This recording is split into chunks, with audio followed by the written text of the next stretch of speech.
It's beginning to look a lot like Christmas. Oh, let's review. We'll analyze the scene. Sounds holly jolly to me. Before it's over, let's begin. Bum. Bum. That's right, folks. Since the Christmas season is upon us, we thought the way to celebrate and get into the holiday spirit would be with some holiday reviews. 6 to be exact, selected and arranged for your Yuletide pleasure. So, silver up those bells, light the multicolored lights, and go out and build a snowman as we engage in some Seasonal seasonal shenanigans! shenanigans. All right, Dragon, and tonight we are talking about the 1985 Santa Claus, the movie. That's right, 40th anniversary retrospective. Dragon, is this the first time you've watched this? Yes. Okay, same here. I'll let you go first on this one. All right. Yeah, so I had heard the infamy of this one. I think we all saw Nostalgia Critic on this one way back. This is the first time I watched it. We figured we'd get to it because of the 40th anniversary, and we had some very very passing surface level familiarity with it, but never really gave it its due. So we figured we'd do that, and I tell you, man, watching this was it's a little tricky because on one hand this is beautiful cinematography. It's got mythic scope. Santa Claus with an origin, an attempt at a definitive Santa Claus movie that you have to respect. But, the problem is it really drags. It's got bad pacing issues. It's got really bad pacing. Yeah, It's like that's the main issue. Here's the thing, Tiki. I really wish I loved this movie because it's so close. It's so close to living up to its potential, but it's just again, it drags in the execution in all the ways I know how and I know why because of the people that made this movie. Right. Yep. The people that made this movie, again, they're money men. Money men made this movie, Tiki. That's the thing. So you can see the polish, you can see the production value as far as the creativity goes. Well, yeah. There's something pathetic about the story of this movie with the corporatization of Christmas and the assembly line process and the guys who made the movie. I will say that much. Okay, what do you say? I mean, I feel like I'm a little bit more optimistic about it than you are. But I liked it. I can see. No, I'm pretty much on the same wavelength about it as you. I am. I will say this. I think this is very much a movie of two halves, right? Because honestly, and I'm sure you'll probably agree with me here, I think most of the problems are in the second half. And it's kind of funny because the second half is, that's when we get Dudley Moore in a more prominent role. That's when we get Lithgow. I mean, this is a really prominent early Lithgow performance, which is, that's big for us. We love the Lithgow. Oh, yeah. But it's my Lithgow. Yeah. But I feel like the early stuff, like specifically, like I think the first, let's say, like 45 minutes of this movie, the real like Santa Claus origin story stuff, Dragon, I think it's phenomenal. I really do. I think it's wholesome. The production values just absolutely pop off the screen. The performances are great. I mean, I really like, you're right that the pacing maybe drags a little bit even in the first half. I won't argue with you there, but I think the heart was definitely in the right place when it came to the first half of the movie. And I think the problem is, like, Lithgow is absolutely committing, and I'm sure we'll have stuff to say about him. Oh, yes, we will. I just don't think this movie needs a villain. Like, and he's such a stock, like, big bad businessman, as the Nostalgia Critic likes to say, like he's just a stock villain. And I don't know, man. And The kids in this, I mean, did you see my video description for how I feel about the kids, Dragon? Yeah, and I had the exact same thought. Okay, good. Yeah, I was like, I was thinking Tiki's gonna have a field day with this one. Yeah, because the kids in this Like, movie yeah. are essentially the exact same children from We're Back at Dinosaur. Because Joe, I could make an argument for. Well, I mean, it's the leather jacket in the winter, but then No, it's literally it's right down to the fact that it's like Yeah. the boy is like a street tough homeless Yeah. kid, and I was the trying. girl is like a rich, But that's the thing. It's like, imagine this. If they okay, coincidence, and then you see the girls like, oh no, it's right. Oh my god, I could justify it, but then the little girl and the relationship. Oh my god, it's the Yeah. we're back. Yeah. Maybe we're back as a tribute to the Santa Claus. Oh, can you imagine? Okay, I mean, so, yeah. it's too coincidental. It must be the case. I'm glad I'm not in an island with No, this I one, know. I had Dragon. the same thought, but I was thinking, I mean, yeah, he's gonna. So suffice to say, I honestly think there's more positive elements in this movie than negative elements. If we were to weigh it out, I'd probably give it probably like a strong 7 out of 10. Like, I don't think it's bad at all. I think there's enough good things about it to really, for me, inherently make it a good movie. But that being said, it's not a perfect movie at the very least. And yeah, in Code Geass, he says the same director as the underrated 1984 Supergirl film. Code Geass, I have not watched that Supergirl movie, but you're definitely you're definitely kind of sticking up for it for sure, because I've heard pretty much nothing but bad things about it. I can just predict when the new Supergirl movie comes out, Code Geass fans are going to screw the new Supergirl movie. My God. Let's go with Helen Slater for life, man. All right. So yeah, Dragon, I think this is going to be a really fun discussion because you and I both kind of see like there's some really good stuff in here, but at the same time, it's very, very sloppy from a storytelling point of view. Yeah. All right. And the director also directed Jaws 2, according to Little Blue. That's interesting. Jaws 2 is again not a terrible movie, but I digress. All right, so Dragon, what background do you have on this thing? Okay, so this movie exists because the Salkinds, Salkind Spangler, if you want to be technical, but usually the shorthand's the Salkinds because you have Alexander and Ilya Salkind. It was a father-son kind of thing, and then Peter Spangler was basically, I believe, paired with. I can't remember if off the top of my head if it was. I think Alexander was maybe Alexander was. So the point being. The guys who produced and basically got the ball rolling on a Superman movie were the Salkinds. Mm-hmm. And, after they fired Richard Donner on Superman 2, that kind of that lended itself to the waning credibility and quality of the Superman movies after that point, from the Richard Lester cut of 2 to Superman 3, and then obviously them selling it the canon. So, amidst the popularity of their Superman franchise waning, Superman 3, and then like their attempt with Supergirl, which again, they weren't clunkers at the box office because everyone went because of Superman 2, and because it was a Superman movie and it was the 80s, but the quality was really starting to drip out, and the bottom was kind of slowly but surely falling out. And compared to the first 2 Superman movies, it was not what they wanted financially. So they were desperate for a Superman equivalent. So that led them to, okay, what's a viable a piece of Americana that everyone and their mother would know, and would be, what's the closest thing to Superman we have in this world that is not Superman? Well, we got Santa Claus. I mean, they're not wrong. They're not on That's base true. for that comparison. It's kind of like Michael Keaton in the Founder. It's kind of America's Church kind of logic, Which is funny because this movie has a lot of McDonald's and Coca-Cola product placement.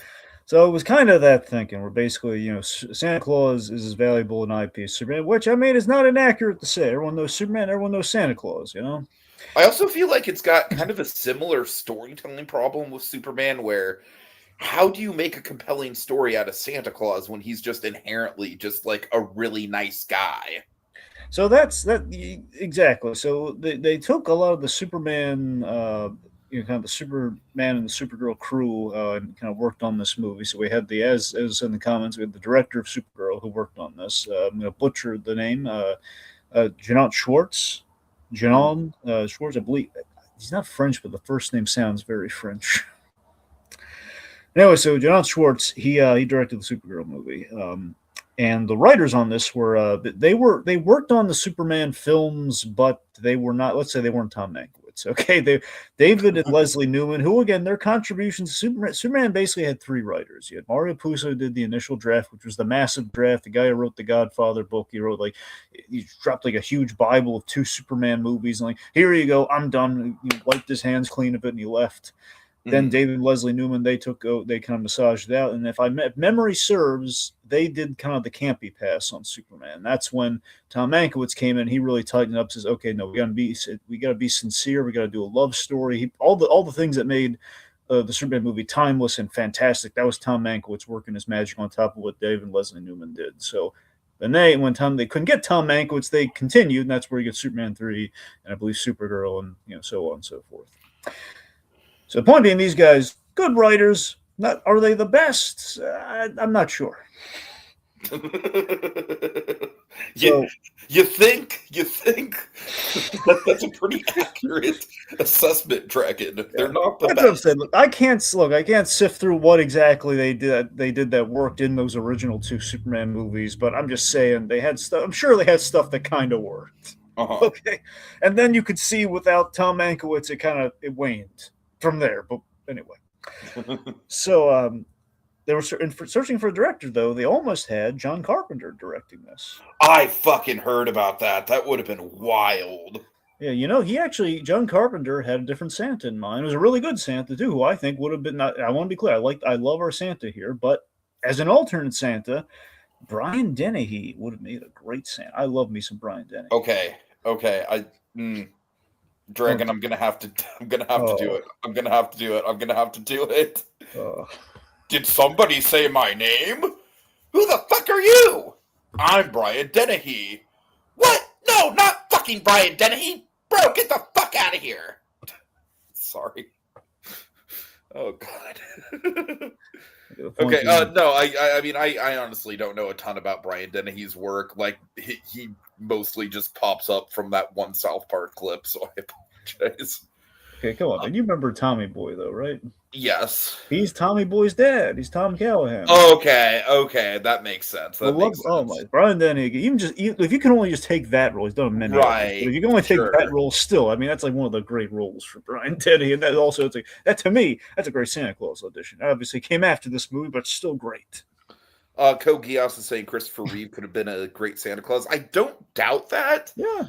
That being said, I am glad that they went with an older man in the role. I think it just kind of fits better. Yeah. I could see Christopher Reeve potentially being the Dudley Moore character. I mean, a little tall for an elf, but I mean, scaling. No, obviously, yeah, you'd have to do some perspective stuff. But yeah.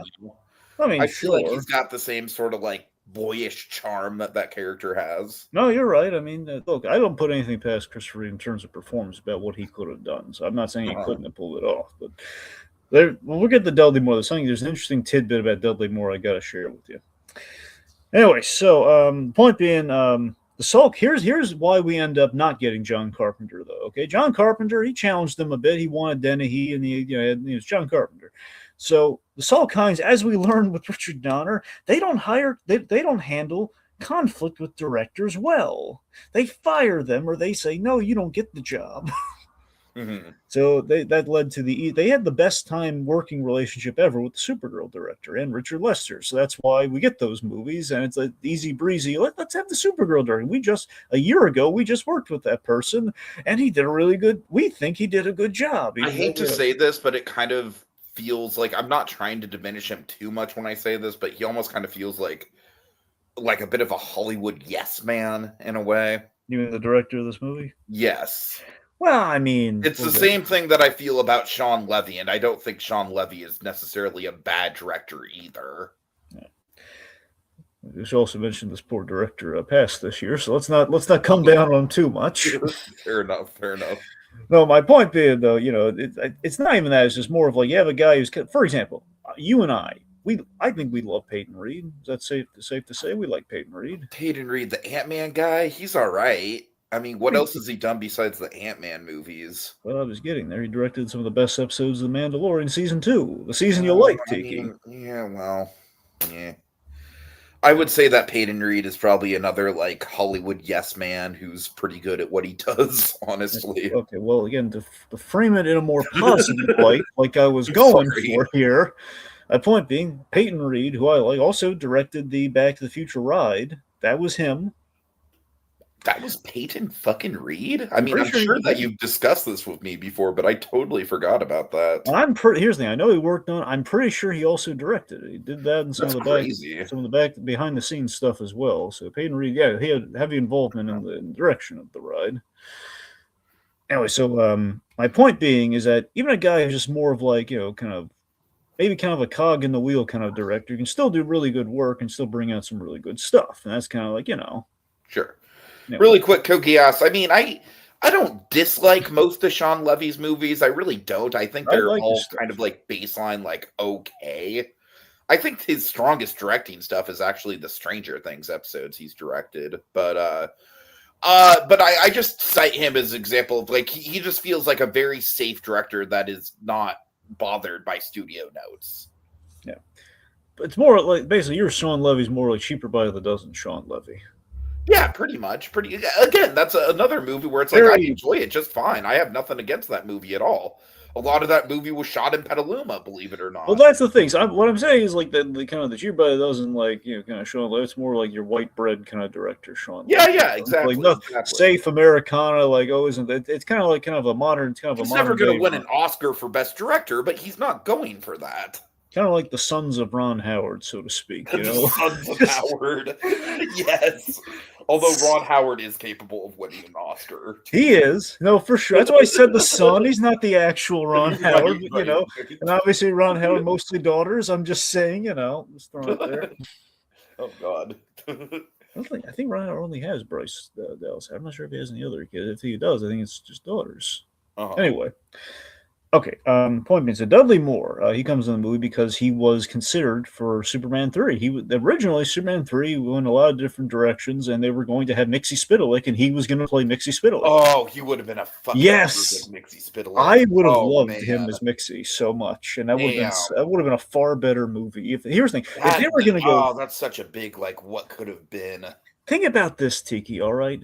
Okay, we lose Donner as the director on Superman. We're stuck with kind of the more campy director. And you think, okay, the third Superman movie, we have this director who maybe let's play into his strengths and give him Mixie. Play into the camp a little. If we're gonna go for it, let's really go for it. But no, instead we have Diet Coke Brainiac. Diet Coke Lex Luthor with weird incest relationship. Well, I think it's more 4, Tiki. I think you're thinking 4 on that. Oh, I think I am thinking of 4. My bad. 3 is the Diet Coke Brainiac. And the 4 is basically 4 and a bit of 3 is basically not have the generic Lex Luthor big bad businessman character. Oh well, no, we do. We do. I thought you meant. Sorry, actually, no. To you. I know what you mean by the generic Brainiac, the evil Superman. Yeah, Lex. Here's the thing. Lex is actually in 4. That's why I was at. That's why I was. Right. No, I'm thinking actually of the generic big bad businessman who yeah, I know he. Yeah. Freaking what. Why am I blanking? Who Pryor's working for? Yes, exactly. Yeah. Who Gus Gorman's working for? Yes. Anyway, I really. By the way, the Nostalgia Critic review of Superman 3 is one of my favorites. I really love Malcolm's impression of Gus Gorman.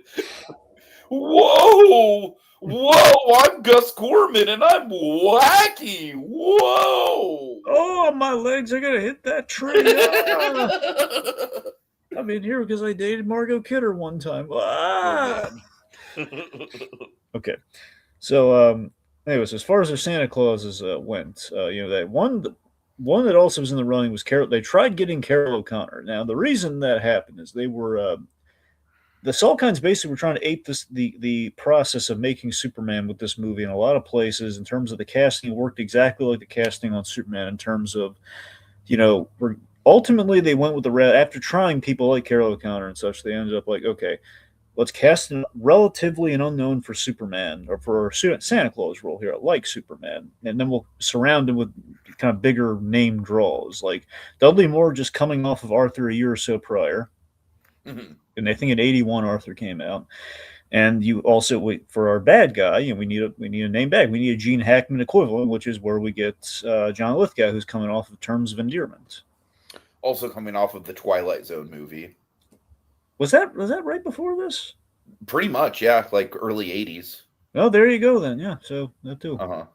Anyway, so David Huddleston, the actor plays him, who by the way I think is so underrated in this movie. He does such a good job, and it crushes me. He totally embodies the character, man. Here's what kills me about this movie. Because he was in the Christopher Reeve unknown kind of position here. I'm sure he had done a few things, but he was not. Here's the thing. Whether you knew that or not, he's a character actor. Yeah, as character actor. They did not bill him at all in this movie. It's the Dudley Moore Santa Claus movie. That would lead you, the audience, to think, okay, so Dudley Moore's playing Santa Claus. Well, no, not exactly. He says, well, what do you mean? The credits might as well just list Santa Claus as himself. Yeah, it's like, hey, John Lithgow. Like, wait, so he's playing? No, he's not playing Santa Claus. Stop asking me that. Like, no, although John Lithgow is playing Dumbledore, who's pretty close to Santa Claus. Which, by the way, no one but the big Harry Potter heads are going to get this reference. But Miscellaneous says, "For free?" Dumbledore asked calmly. Did you stick your name in the goblet of fire, Harry? All right, I'm done. Back when we were fan casting that Grinch, the Illumination Grinch, when we were thinking who they were going to before they revealed they cast Cumberbatch. I told you my bet was for. I think Lithgow would have been fucking perfect for. I think he would have. Yeah. Either that or maybe let Cumberbatch be British. That also might have been a good idea. That would have helped. Yes. Maybe let him be Karloff. I'm just saying. Anyway, point being, it's such a shame that he never got the glory on this. But then again, just given how the movie went, nowadays I'm kind of pulling for. Sorry, go ahead. But that's the thing. Sadly, that he didn't really get the glory, even though there wasn't a lot of big glory to be had. Nowadays, I'm kind of pulling. This is like probably an out of left field pitch, and I'm not sure how familiar you are with the guy's work because he's kind of just coming onto the scene. But I'm kind of pulling for like Tim Robinson as the Grinch. I think that would be incredible. Huh. By the way, you do know that Walton fucking Goggins is the Grinch in those god awful Walmart commercials, right? Wait, really? That is Walton Goggins, Dragon. Well, I've been seeing the McDonald's commercials. You're saying the Walmart? There's Walmart. No, there's Walmart Grinch commercials that basically like spit in the face of the source material's anti-commercialist messaging, where it's basically just like Cindy Lou Who showing up to the Grinch's house, like, Mr. Grinch, we got to spread the word that Walmart is doing their Black fucking Friday sales.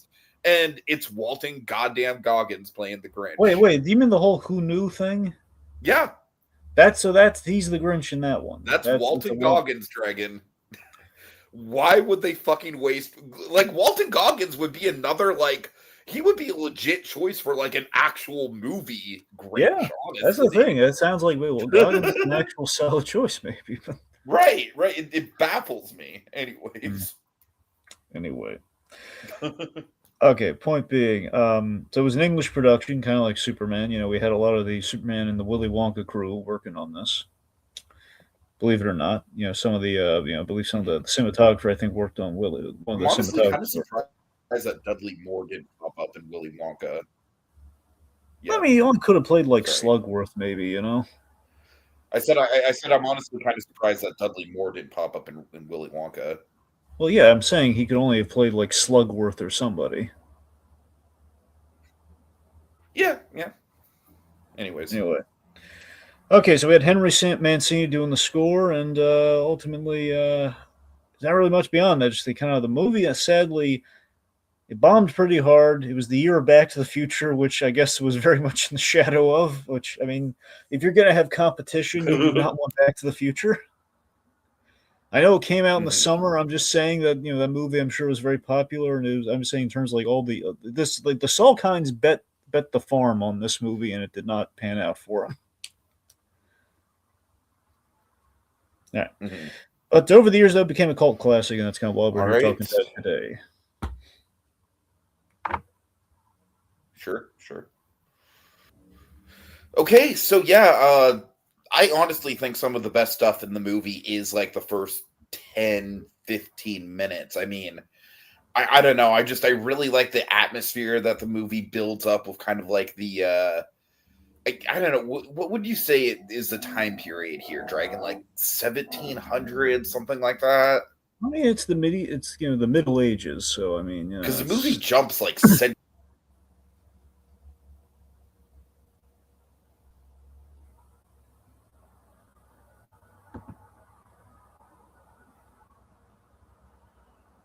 All right, Dre. I don't know what the issue is here, but we're kind of talking over each other a little bit. I don't know why yeah. that's I happening. think there's like a delay or something. Can you hear me all right at the moment? Yeah, I can. You know what? Do you want me to maybe try going out and coming back in? Yeah, give it a try real quick. Yeah. All right, just yeah.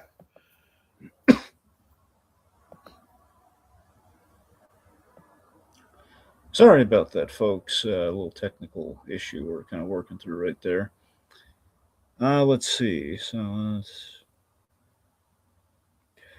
Yeah, so Little Blue in the comments says even the visual effects being in the same style as Superman, especially the flying shots. Yeah, so in terms of the flying, we do have some really good flying stuff, and it's probably a projection screen like Superman. So yeah, I mean, as I'm saying, like the Sawline's put money into this thing, and it shows. I'm impressed by it. I got to tell you, like it holds up on 4K very well. 40 years later, I mean, the film looks gorgeous. It looks like when you're in the Middle Ages, you're in the Middle Ages. There's a hand carved kind of finish to everything that you really appreciate and you really like. So that is not it's not an issue at all with the movie. I'll tell you that much. But yeah, so we open on the origin story of Santa Claus, which is I I respect that it's trying to do a definitive take on Santa Claus, and that's ultimately what I really like most about the movie is that it's swinging to look, if we're gonna call ourselves Santa Claus in the movie, it's like we're gonna really make that count. We can't just like toss it around like just commercially. Which I mean, you could argue it's kind of what we're doing, but I like optimistically, I would like to think like they're gonna take a genuine stab at like the mythic story of Santa Claus, like we had done with the mythic story of Superman. And it's again, it's a respectable yet Herculean effort to do that story and make it count.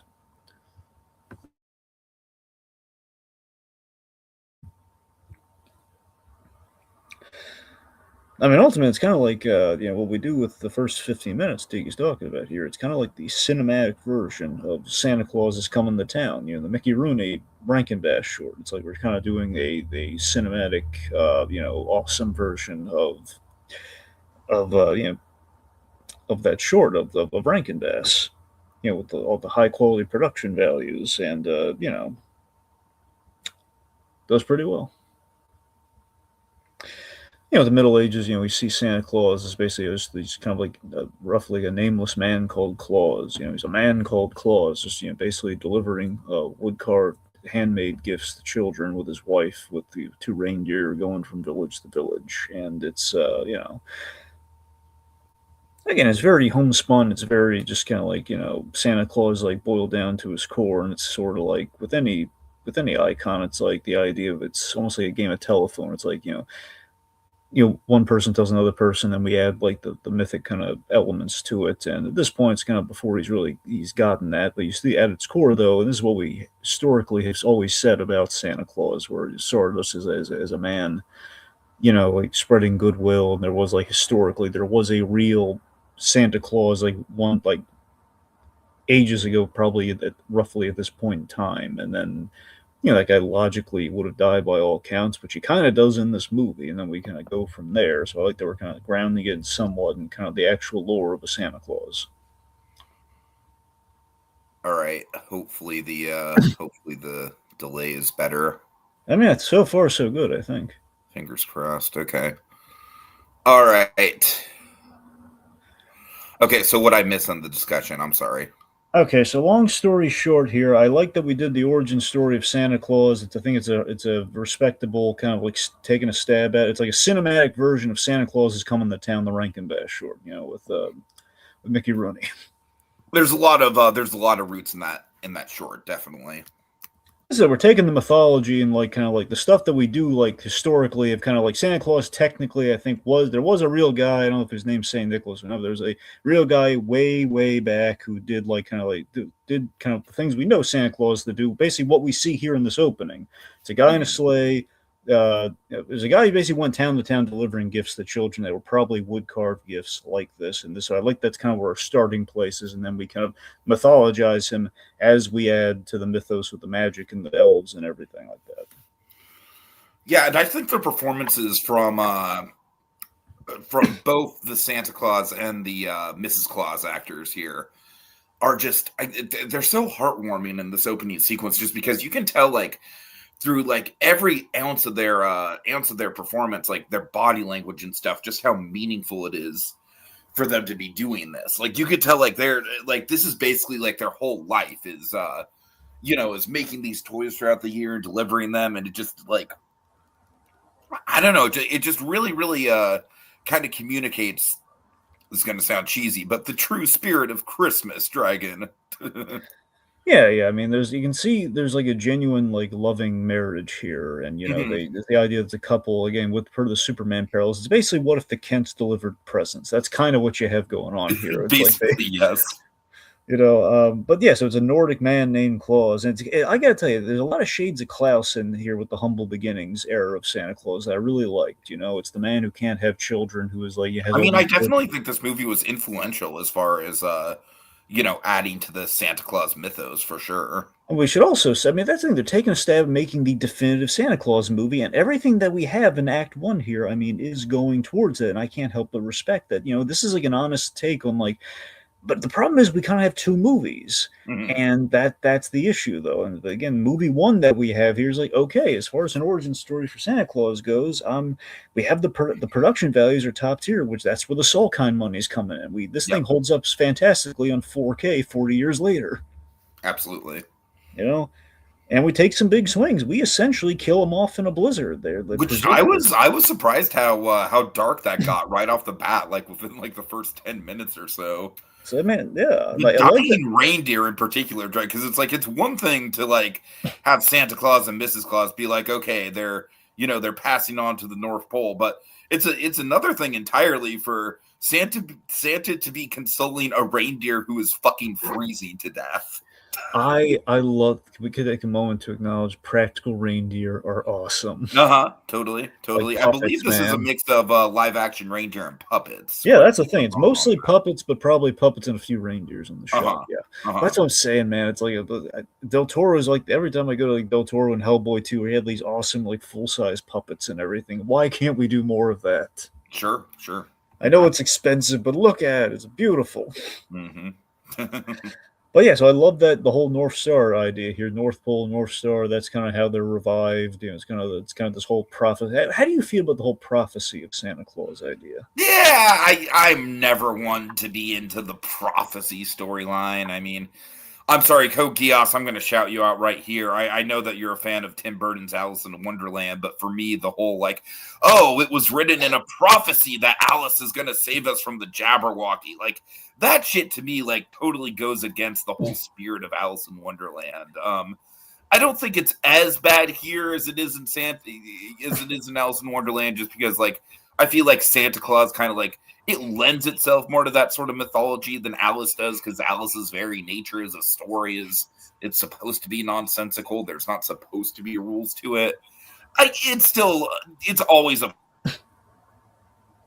plot element I can take or leave, Dragon. Even in something very prominent like Harry Potter or something, it's never my favorite element of a story that features it. I'm of two minds about the prophecy, because on one hand, the prophecy is, it's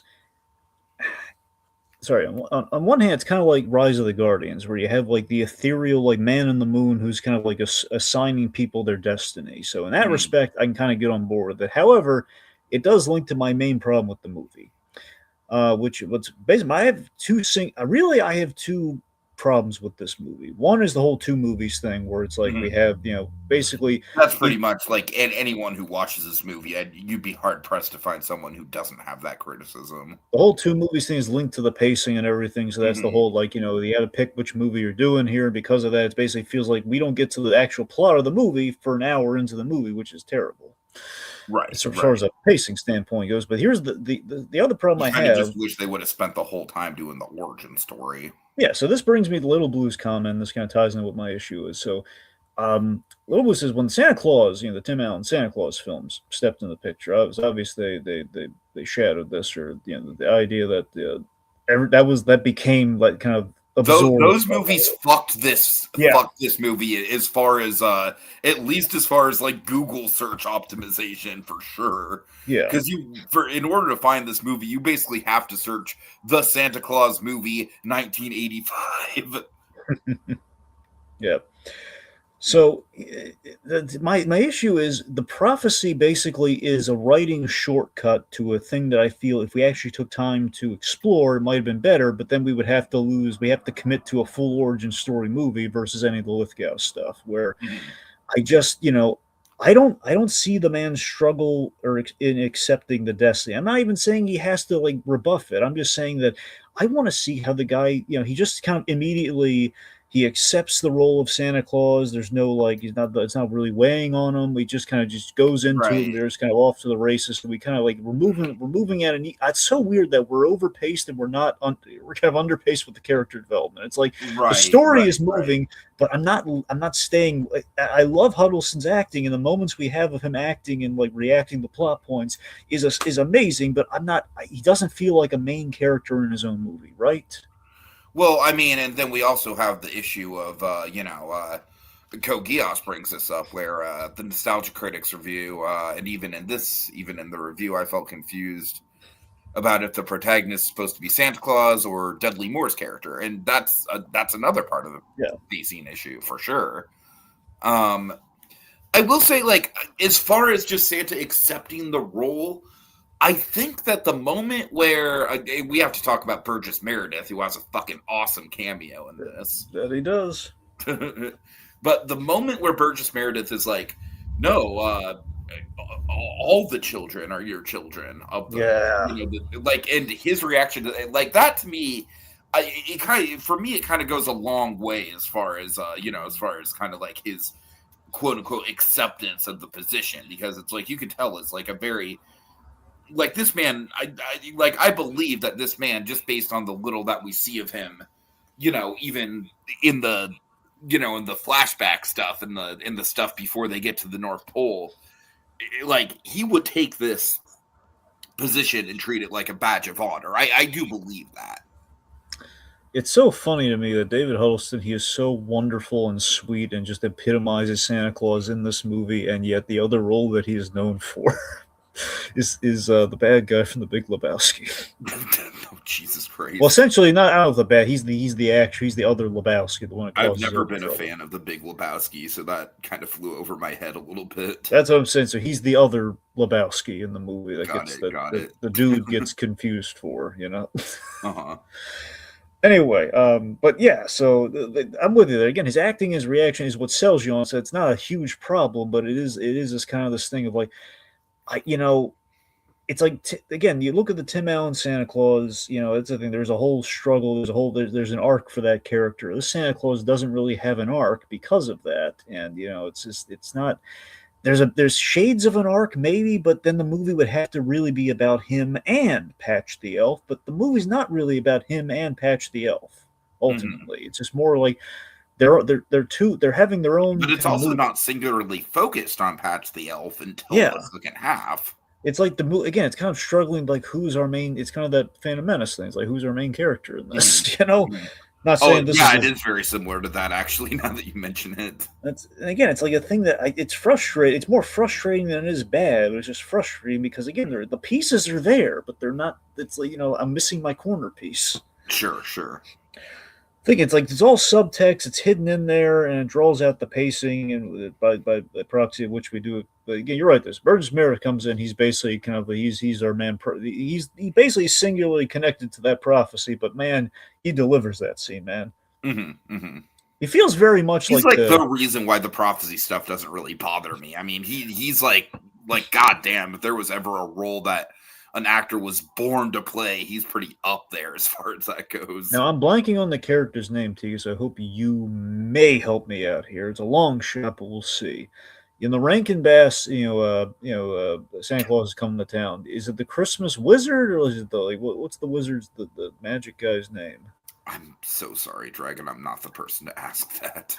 I was really hoping that would be broad enough for you. I'm But so yeah, sorry. the point being, whoever the wizard, he has kind of an air like the wizard from the Santa Claus is coming to town special. Yep. Okay. All right, let's see. So, but again, ultimately, overall, before we get into it further, is the movie just kind of has this Star Trek 1 versus Star Trek 2 problem, where it's like Star Trek 1, we have the money of the money shots of the Enterprise, and it's like the money is in here visually and everything, but it's just the development that we get in Wrath of Khan. That's what we're kind of missing with all the subtlety and kind of the moments that we do get, but it's the story's not there. Sure. It's like gorgeous, and it makes you feel all warm and fuzzy. And like, man, this feels like Santa Claus. If only it was good as some of the other Santa Claus. It's no Klaus, I'll tell you that much. Uh-huh. All right, so pacing wise, essentially it's 50 minutes, or I would round out to an hour. Honestly, it's like an hour before we get to the actual plot of what the movie is trying to present to us here in terms of a full movie. Unless you just take it as like, let's just end it at the 50-minute mark. Let's end it before Lithgow shows up.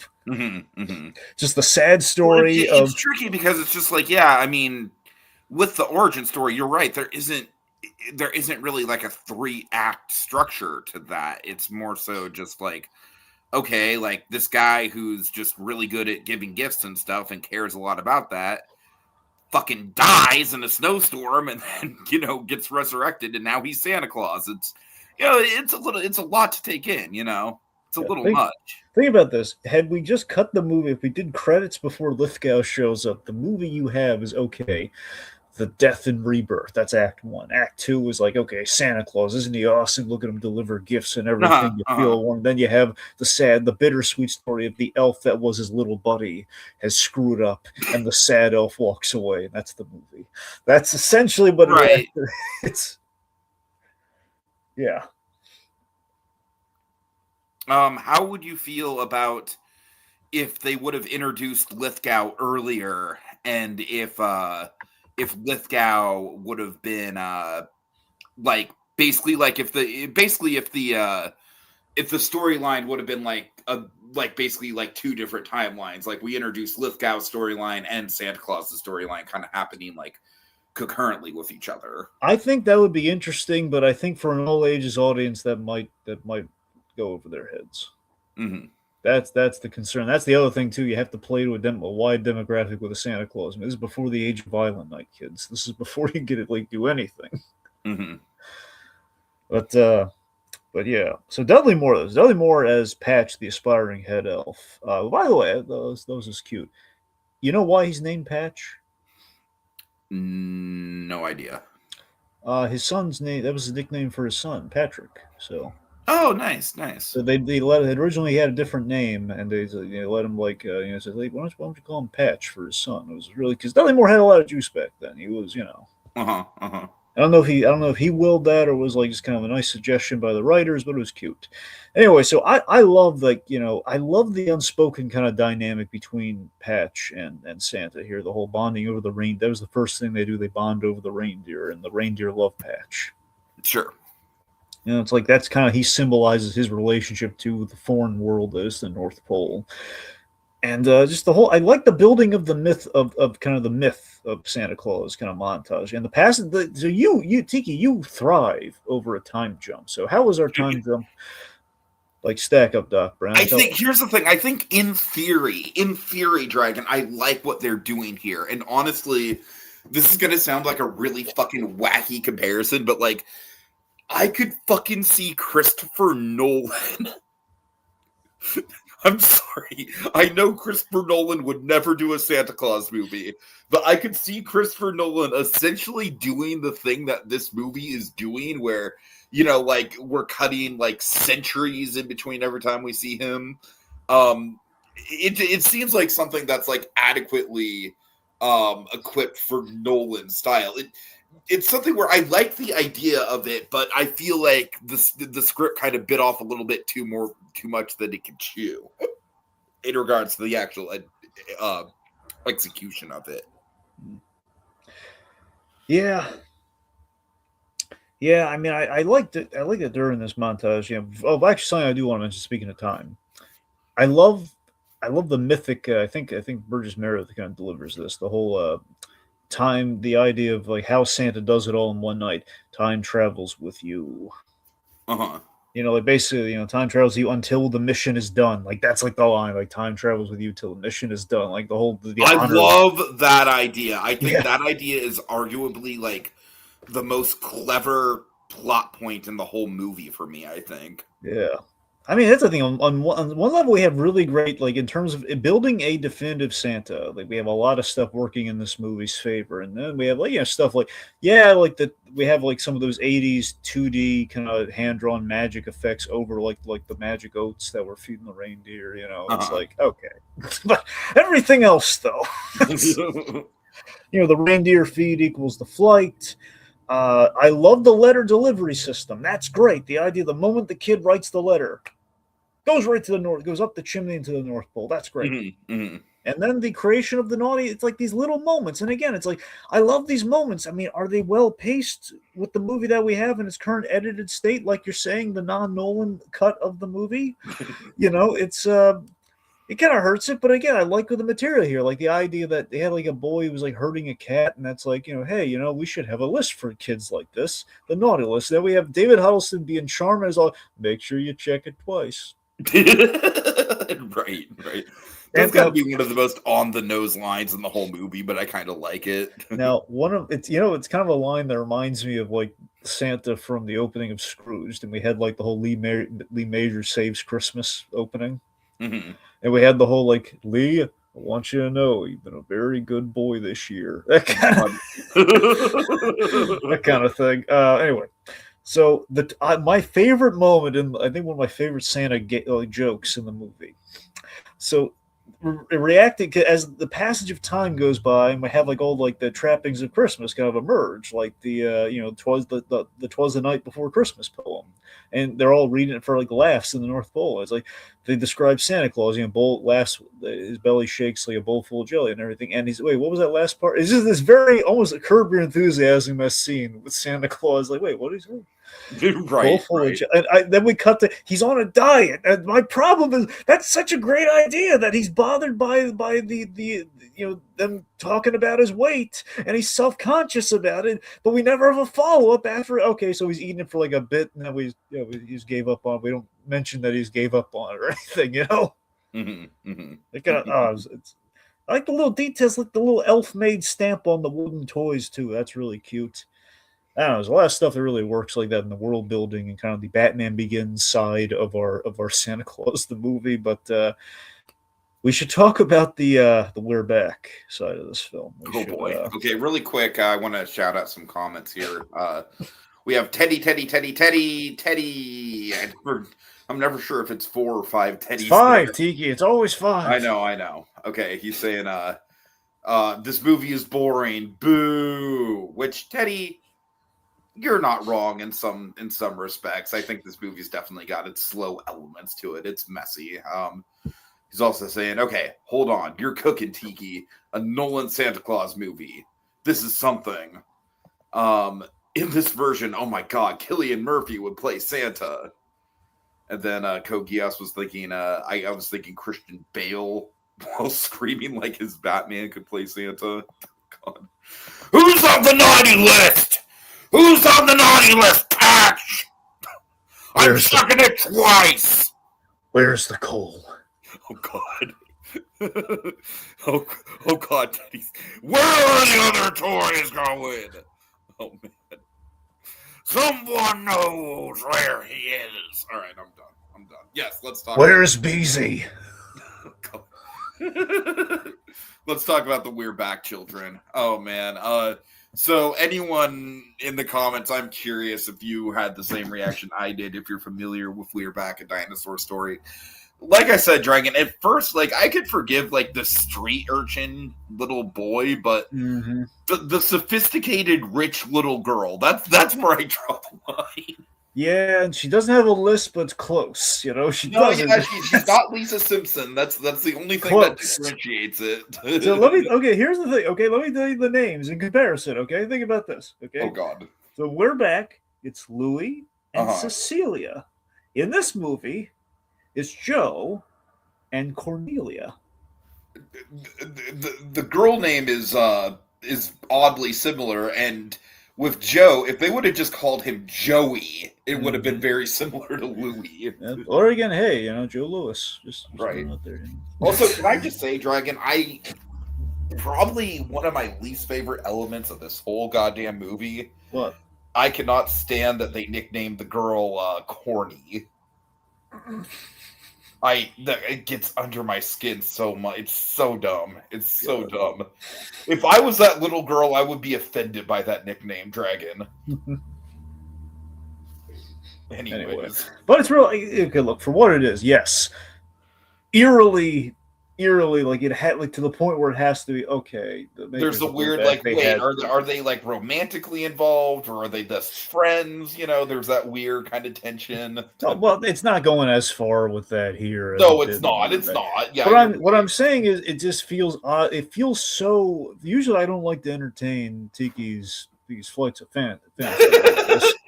But I thought for sure you'd be annoyed by me putting that in the description. But that's the thing, though. It's just the fact that ordinarily I would be like, "Come on, Tiki, don't draw parallels to everything." But in this case, it's like it's like the one time where it's like, this has to be.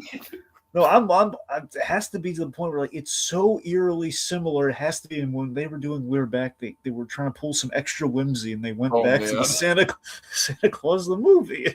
It feels like it kind of has to be.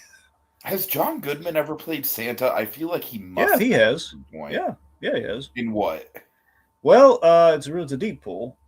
He was in the live action version of A Year Without Santa Claus. Okay, there we go. And there's probably some other times too that are more deep cuts than that, but that's kind of yeah.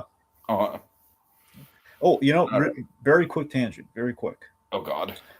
I heard the Kevin Smith story recently. It was really adorable. It's not a recent one; it was an old one. Got a Christmas gift of one of the evening withs, and it was like a deleted thing. Anyway, he did like a positively poster quote for Monsters Inc. when it came out, and as a thank you, Pixar sent him like one of the giant life-size lobby, you know, like Mike and Sully's. Oh, nice, that's cool. Yeah, it's like the coolest thing ever. All right, just want to throw it in there. Okay. So, but yeah, so you have the kids, and they got a nice dynamic, though. You know, she's helping feed the homeless kid. It's cute. Although I'm sure other critics have cited this, and I will cite it as well. I do not buy that this is the first homeless person that Santa has ever run into. And for me, honestly, the fact that Santa spends there's a couple weird equations here that you have to kind of like logistically look past. Like I said, the big one for me is like, okay, Santa gets like super invested in this one homeless child. Yeah. This is not the only homeless person in the world, Santa. Like, well, if you're that invested, make a homeless shelter at the North Pole or something, which I guess the ending of this movie could kind of be the start of that, maybe. But also, does it bother you that, I mean, I know that he technically leaves him with fucking Corny, but does it bother you that essentially he's like, okay, kid, I'll see you in a year. Have fun on the streets of New York. Okay, couple things. Okay, for starters, I mean, look, it's implied that, look, over the many years, he's probably run into other homeless kids, but, you know, I think we don't see what he's doing the other, like, 8 billion stops in the night. So I'm just saying this is probably what he's done for, maybe it may. By the way, we only ever see New York City, and that bothers me. Well, that's clearly a budget thing, but it's they blew their budget on the North Pole set. Yeah, okay, what do you want? Because when we get to the real world, it feels like there's like 3 locations that we recycle over and over again, and one of them is a goddamn McDonald's. It was the 80s, all right. Okay. So the other thing, look, Well, that's the thing. So with the, I'm okay with like it's implied he's probably run into this. He's like Santa Claus is making time for everyone. Frankly, I love Huddleston's acting with the kid who's playing Joe. I love just him, the idea of Santa Claus taking an interest in a kid. It's basically it's kind of not something we were missing in the Donner Superman, but something we didn't really do a lot of. It's like the idea. It's kind of almost like the Superman element of Santa Claus cares about all the kids, Uh-huh. and I love that, and I love seeing him like take that But he's time more just to. invested in this one. Again, we're just seeing what he's with one kid. He's he likes both kids. If there were more, I'm sure he would have been really nice to him. But it's a busy guy. All right.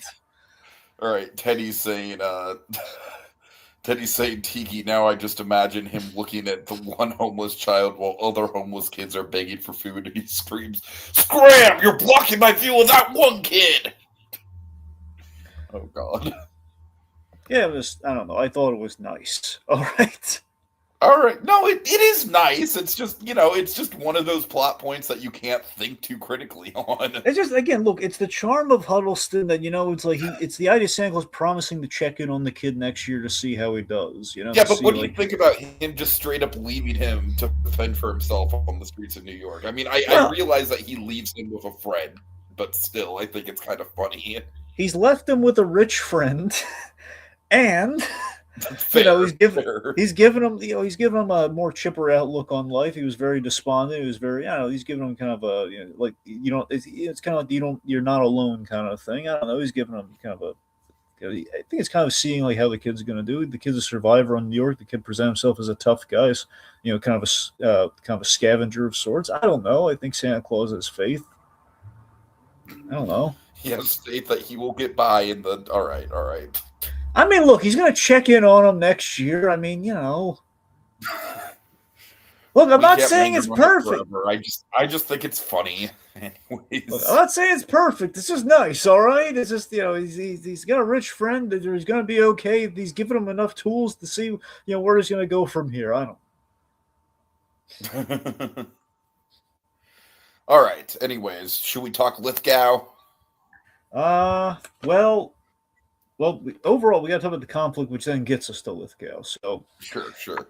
So Patch lands the head elf job, and he has this toy construction assembly line device that he builds, and all of these, I'm a gadget nut, so I love that. Okay, I have a little elf here who wants to kind of make things easier on Santa and toy production. These are really good ideas that he has. This machine. I do like the gradual progression with the toys, where it starts out as like the wood carvings, and then it goes to like the the stuff with wheels and stuff, but still kind of like wooden and handmade. And yeah.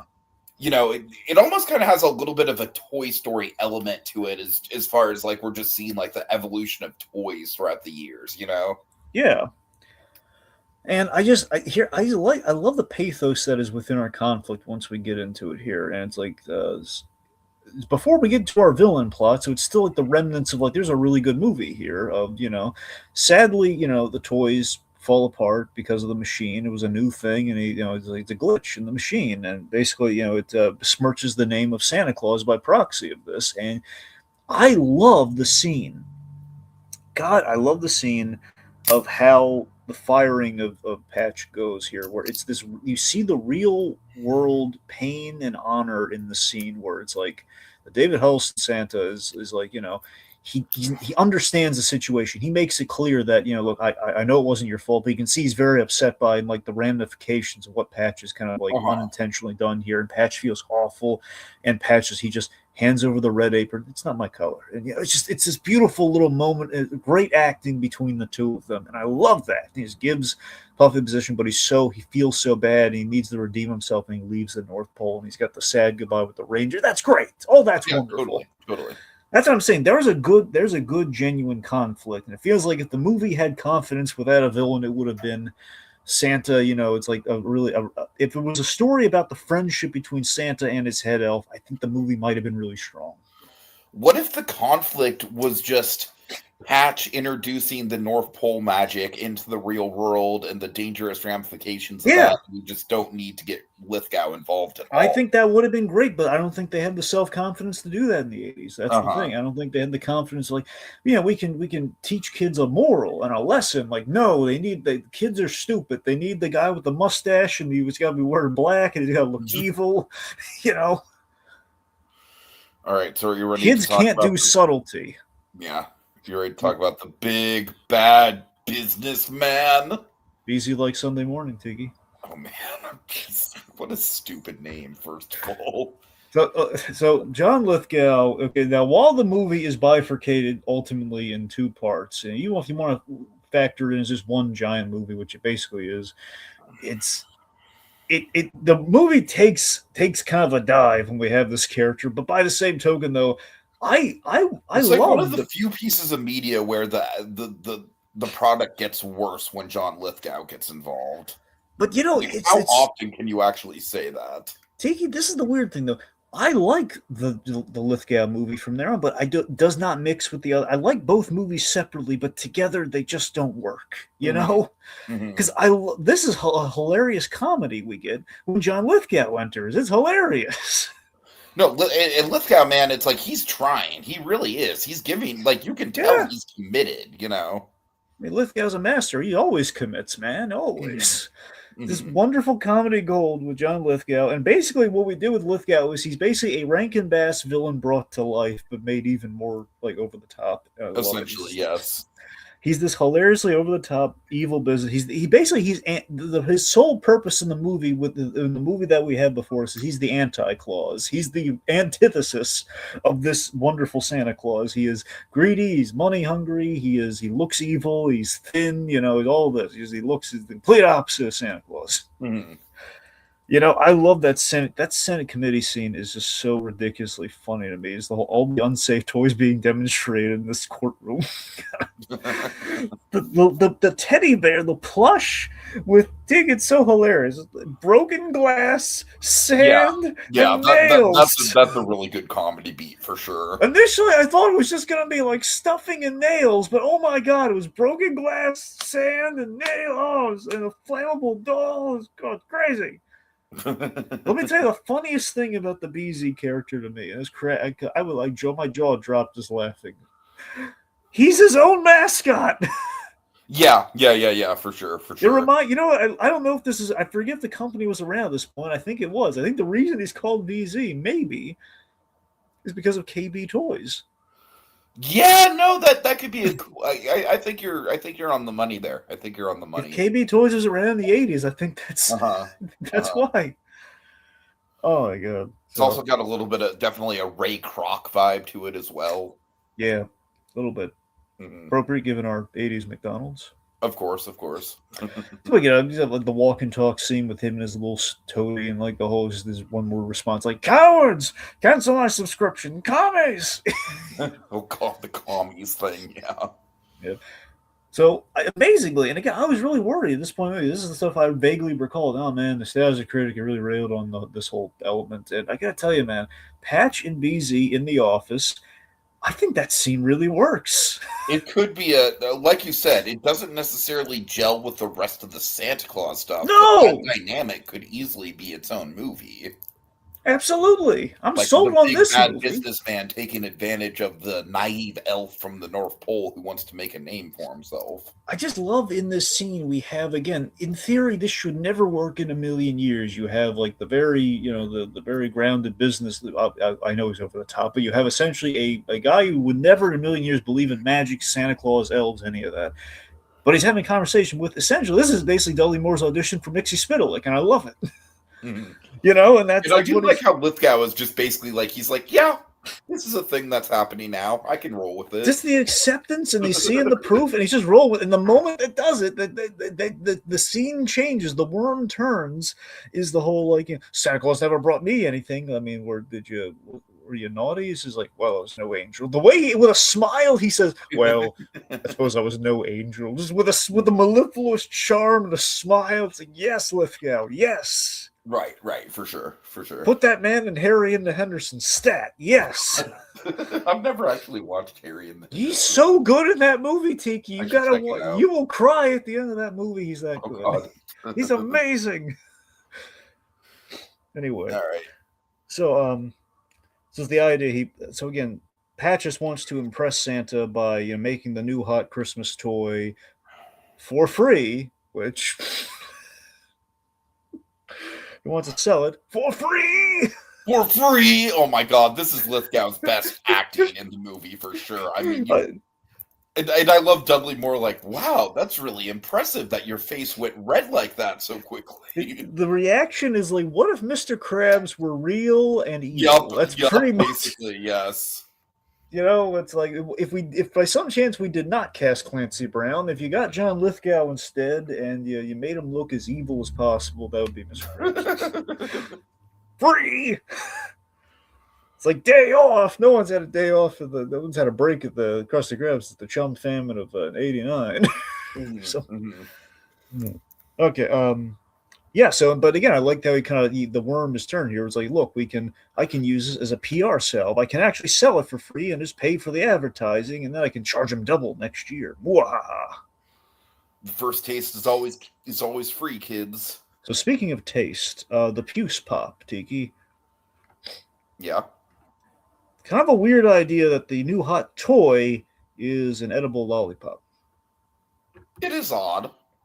I do like the idea of the flying, though, and I like the idea of mixing the North Pole magic being mixed. It is a good conflict. It's like Patch, he has his heart in the right place with it, but it's obviously going to cause some ramifications. It's a good conflict. I agree. I don't know. It's a bit weird, but at the same time, I feel like at the very least, like lollipops are good stocking stuffers. So yeah, it's nothing traditional like big gift under the tree, but I still think it makes sense. I was saying later on we use candy canes, which is more excusable, but it's still not a toy. No, it's weird. It's weird. I'll give you that. Yeah. I'm just saying it feels like maybe if we thought especially because this dude is like a toy, like he runs a toy company. So yeah, I feel you. I'm just saying it feels like more of like if we did a second pass at the script, there would be the writer said, you know what, maybe should just make him a candy maker, like again, basically make him Slugworth. Yeah, pretty much. Yeah. Mm-hmm. Or just like, you know what, I can't do toy. Here's all you do, okay? Keep the lollipops and make it like he's a candy manufacturer, I guess, who has somehow poisoned kids before this. And anyway, but the point being, that would make the recall thing darker for sure. That's the thing. That would have to. That's the one. That's probably why they couldn't make it a candy thing. Right. But that's the thing. It's like, well, Patch is like, well, I screwed up on the toys. What's the next best thing I can do to impress Santa? Candy. Mm-hmm. Anyway, let's see. So he delivers the Puce Pops, which are lollipops that enable flight. Just delivers it using this awesome sleigh. I love his sleigh. His sleigh is amazing. The car. Yes. Yeah, it's a cool car. Flying car. That's one of the reasons we went with this image, and the fact that it made the cut. Yeah, for sure.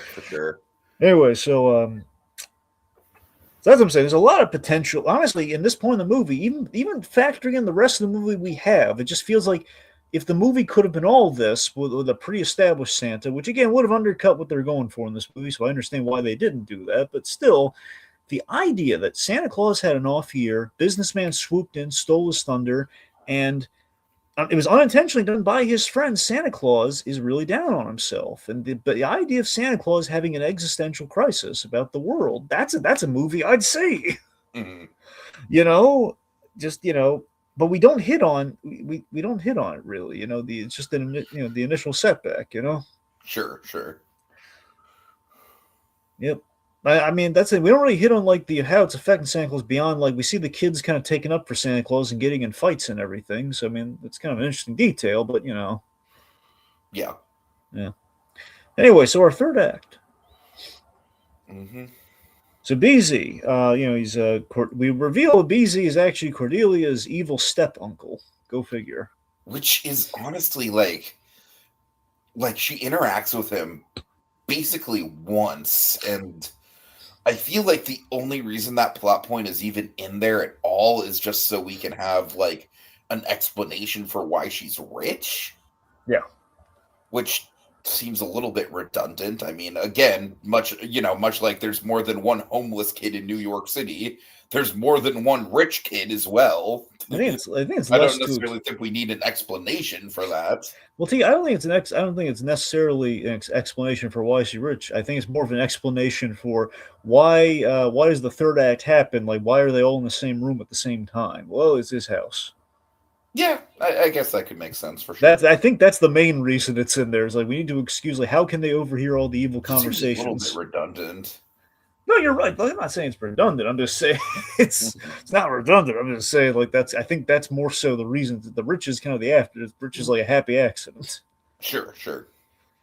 All right, let's see. So so the next toy that basically BZ has con patch in the making is a candy cane that allows flight for a longer, sustainable amount of time, and is defective if you put it in a heated environment, in which it explodes. I got to admit, I'm not that big of a fan of the whole like explosion. I think it's kind of just like cheap tension. I'm not gonna lie; it's one of the elements of the third act I'm not really crazy about. I mean, okay, I'll give you this. All right, in terms of how we get it, yes, it comes out of nowhere. How does he not hear the explosion? Right. But for the sake of just like what the action is in the third act of like we got to help him before there's an explosion. I don't know. I like that element. I like the whole It's the good dread. tension building. This does not feel like the movie that should have explosions in it to begin with, though. That's kind of my hang up. I agree with you there. Yeah. All right. Anyway, so I do love Santa Claus rallying the reindeer, and he finds out that Joe's in trouble, and he cares about the kid, and he kind of says, "Okay, boys, Oh Joe." no, the one homeless boy that I care about. Okay, I'm sorry. Okay, the point being, the boy's been very nice to the reindeer, and he rallies him via the reindeer. I thought it was a nice moment. Okay.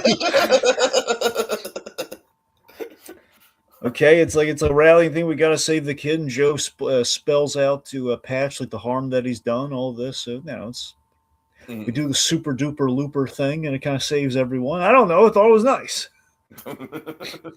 We have a big explosion, unneeded, but we had it. Yep.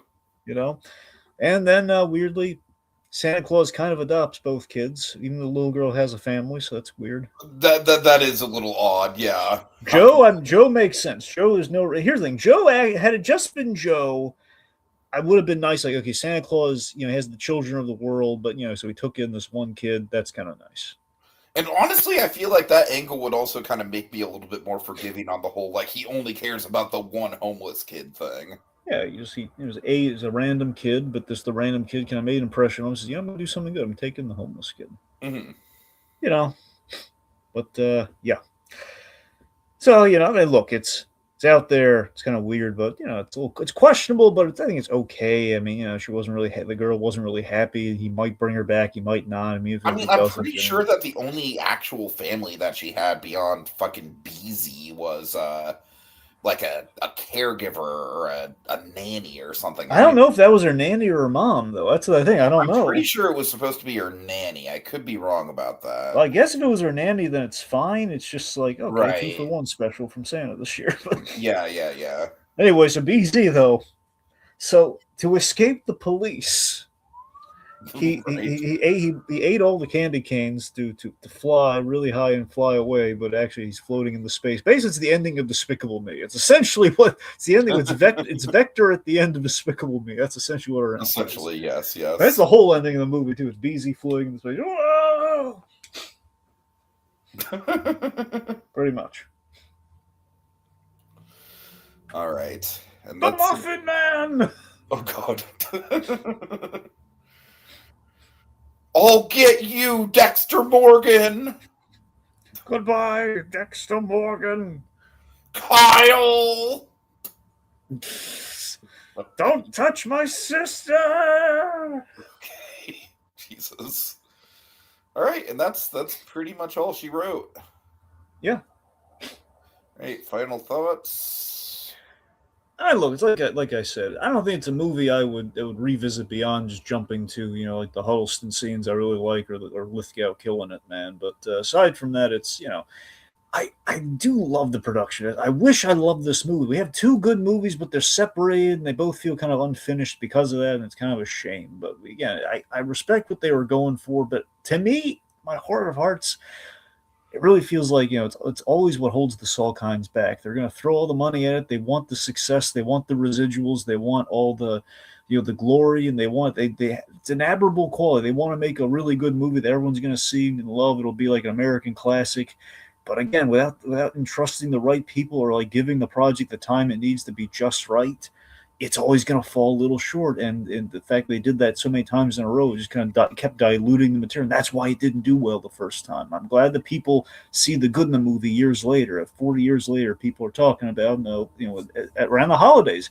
The thing cleans up at Christmas because they're looking for Christmas movies. I would like to see a movie about Santa Claus. Well, there's a movie that's very directly labeled Santa Claus, spelled correctly. Sure.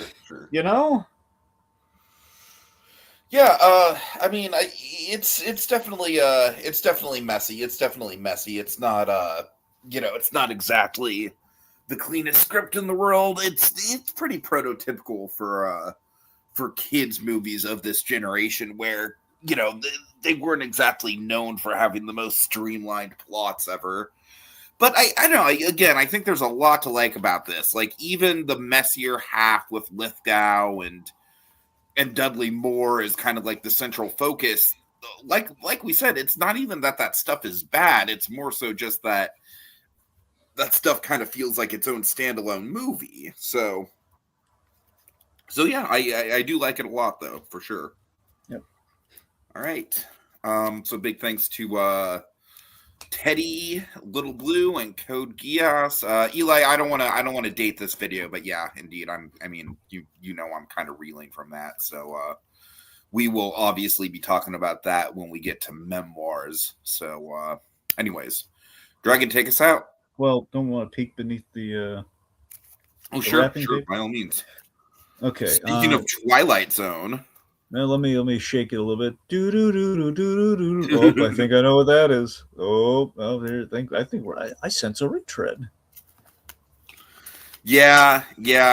I technically did this one as a solo quote unquote podcast. I wouldn't even consider it a podcast. I would just consider it myself just rambling about it. So we're gonna do it over. We're gonna do like an actual discussion on it. It's gonna be great. We're talking Twilight Zone. Night of the Meek as our season finale. Yeah. Seasonal shenanigans. Looking forward to that. Yeah. All right, folks. Time to dash away all, but as we wave goodbye, don't you cry. We'll be back again next time. With even more seasonal shenanigans. La la la la la la la la. For free! For free!